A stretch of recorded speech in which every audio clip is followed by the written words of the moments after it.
Well, let's see if we can do a quick video here, get folks caught up a little bit on what's happened.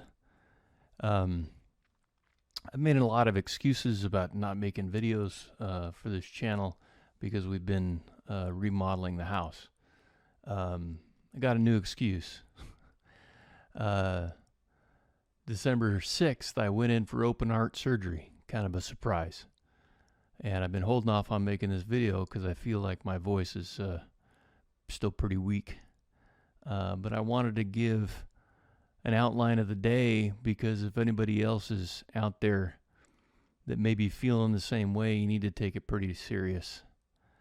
So December 6th was just like a normal day, just a Monday. I went to my day job, which is, it was a pretty chill day because it's the end of the year. We're on a use it or lose it, so a lot of people are taking vacation. A lot of purchasing agents are actually on vacation, so we're not getting a lot of POs. It's just kind of a chill kind of a time, and it's also goodie treat days, right? Where everybody brings in all their goodies and everybody kind of forages around and grazes and snacks. And Monday was one of those days. So went into work, nothing out of the ordinary. Around 9 o'clock, went down and got a little tray of goodies that I'm probably not supposed to eat, but I went ahead and got them anyway. And about 9:30, I started feeling a lot of pressure in my chest, having a hard time taking a deep breath, and actually feeling numb right underneath my the right side of my chin. None of the classic, pain out into the arms and all that kind of stuff. But it was a nuisance, but I just kind of went along with my work. About 11:30, I texted my wife because it was really starting to annoy me. And my wife, being as ever protective of me and direct with me, because I don't always listen because I'm a guy.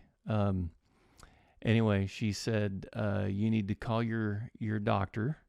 You need to talk to a person. You need to not leave a message. You need to be direct. Don't take no for an answer. So when my wife talks to me like that, I know she's pretty serious. So I followed her instructions and called the doctor's office, and they said, you should probably go into an urgent care close by. There's going to be a shorter line in urgent care than at an emergency room. And you should probably get in there and get that checked out really, really quick. Don't wait. So, okay. So I work about 16 miles away from where I live, and it's actually in another state. It's in southeast Washington, and actually in an area called East County, which it's back when I first moved into this area, it was long distance to call the nearest biggest town.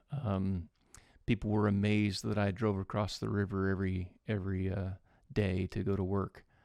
It was pretty rural back in the time, but it's not now. But it is kind of removed, and so I didn't think it was going to be a big deal. I just wanted to go ahead and get this checked out and get back to work. So I knew of a small clinic that used to be classified as an urgent care clinic, and I went there. Again, this is like around lunchtime, and of course the doctors were at lunch, and they wouldn't be able to see me for about 45 minutes, and they weren't technically in urgent care anymore, but the doctors could see me then. Well, I wanted this to be kind of taken care of by then, so I started driving back to work, but I knew from looking at Google there was another urgent care on my way back to my work campus. And I swung by there, and they said, no, actually, we're not an urgent care. We're actually just a lab for our other office that's about 5 miles away that is an urgent care. But they came up on Google as urgent care. So the pressure in my chest is not subsiding, still having a hard time taking a full deep breath. The numbness is still there. Nothing's changing. Matter of fact, it might be getting a little bit worse. So I go back to my work, The irony is my direct boss is an EMT, and one of the direct people that I work with is a volunteer fire. I mean, he's probably one test short of being an actual carded EMT. And neither one of those guys are there because we're at the end of the year and everybody needs to burn up vacation, right? So I go back to the work campus. I Google again for another urgent care. And there's one in closer to the town of Vancouver, which I actually work out in a little town called Camas. So, but live in Portland, Oregon. So I started making my way in to those urgent cares that came up again on Google. And actually, I had called my doctor's office to the advice nurse again.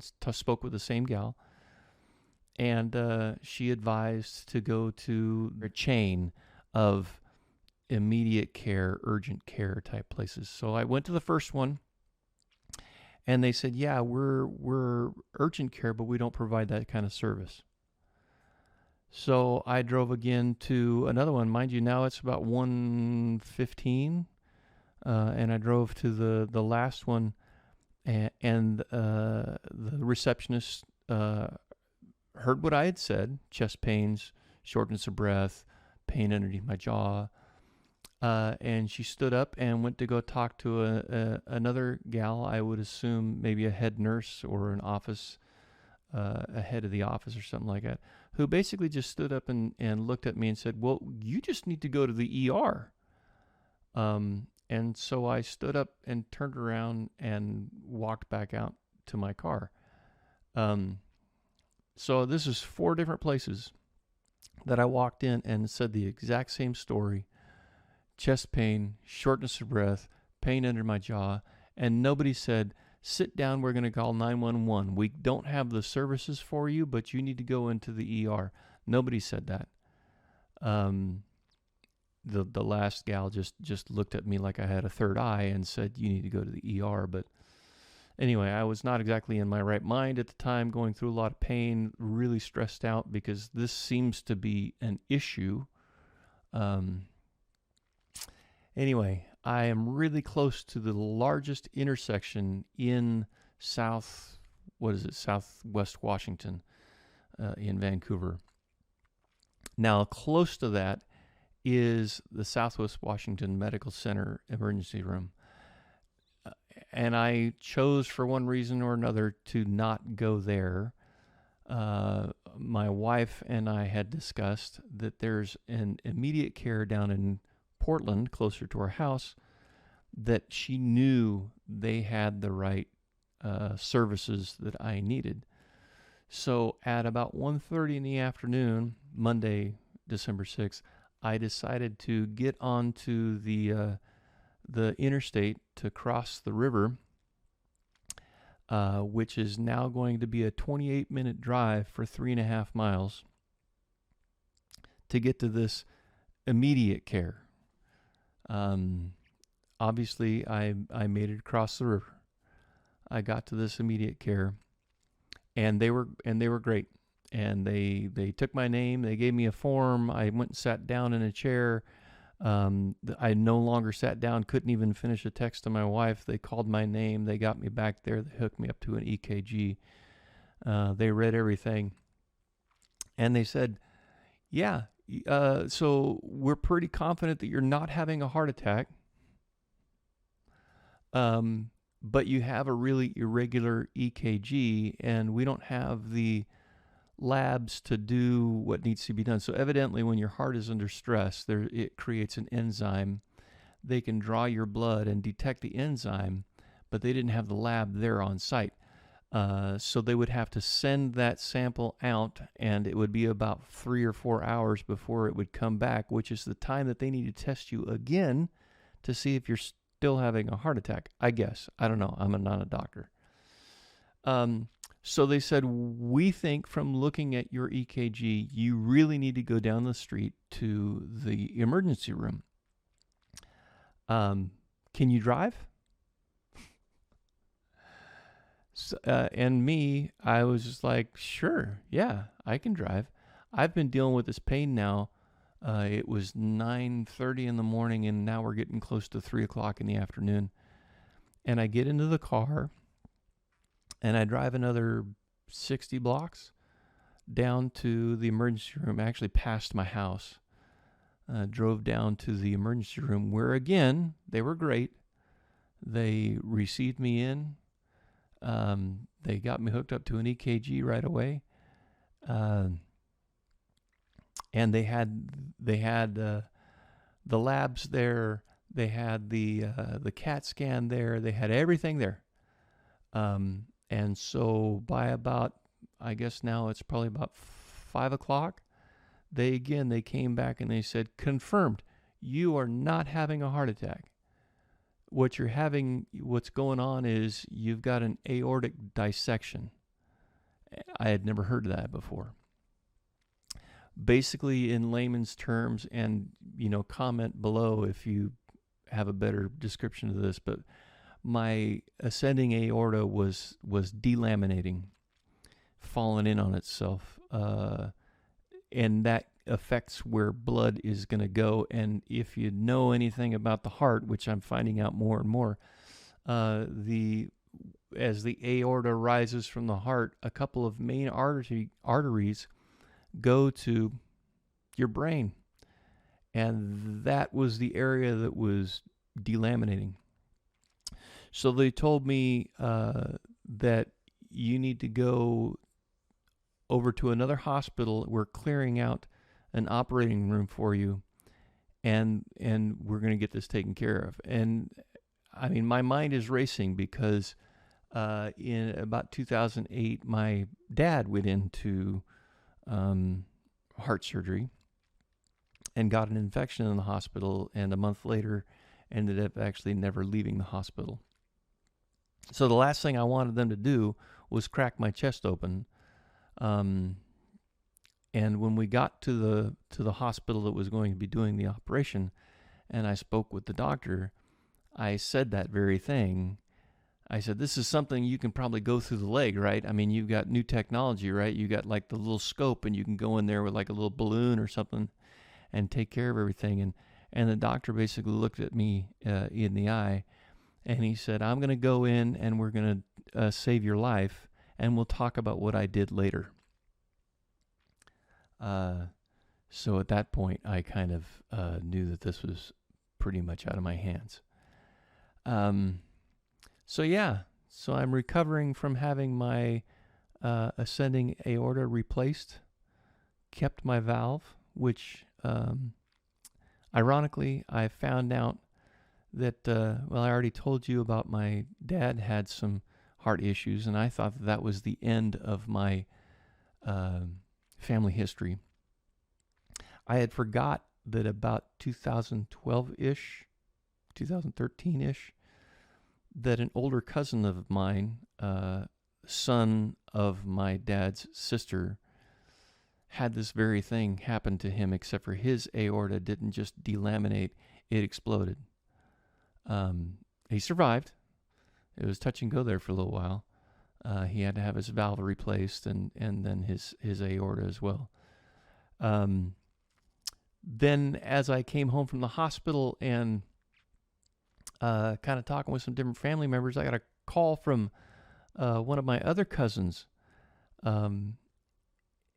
the son of one of my dad's other sisters.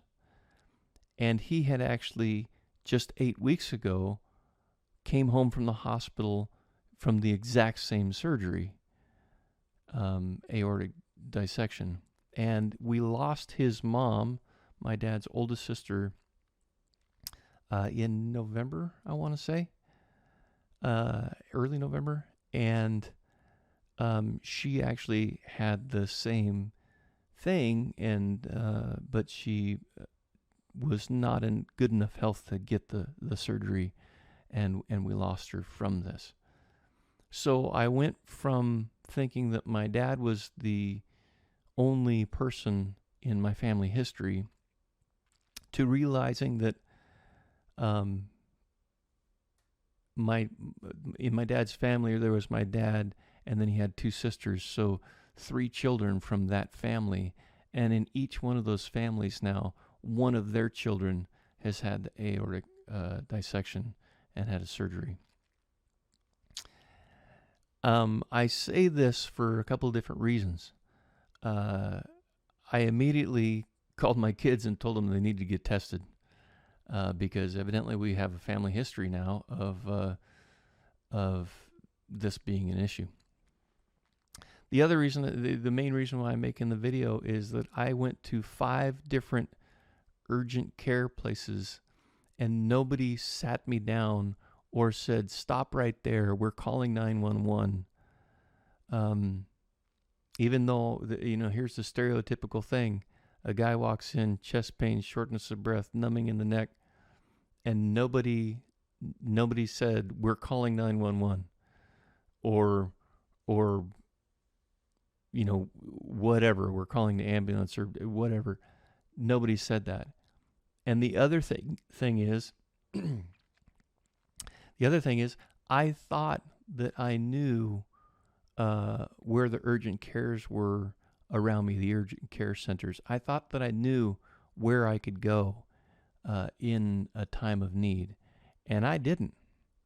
And I think that that's something that I wanted to share with people so that, one, you know your family history, and 2, you know where the urgent care places are around you. Now, it's a bit of a different thing, but when you're on the airplane and the stewardess goes through her thing and they say, look around to find the nearest door because it may be behind you. Probably not very many of us do that because if a plane goes down, are we really going to be using a door? Whatever. But we should probably all know where the nearest urgent care is. I had an instance one time when my son was having some sort of maybe near anaphylactic shock thing going on. We found out that he may have been allergic to some shellfish, and there may have been some cross-contamination at a restaurant that we went to. And we were on vacation at my sister's house down in Florida, and I didn't know where the nearest hospital was because we were on vacation. I didn't know where to go, and it freaked me out. And so from then on, one of the first things I do when we go on vacation is I try to do at least a little bit of research to know where's the nearest hospital, do they have 911 service, etc. Anyway, so just take note, little PSA from me that this stuff happens and you don't know. I was doing 35 to 50 push-ups a night. I'm a pretty active guy. I'm the singing drummer. I'm not the singing drummer, but whatever. I am pretty active, and I still wound up having this at the age of 53. So learn your family history, figure out where the closest urgent care might be to you, and take care of yourself, because I don't think you want one of these. All right, thanks.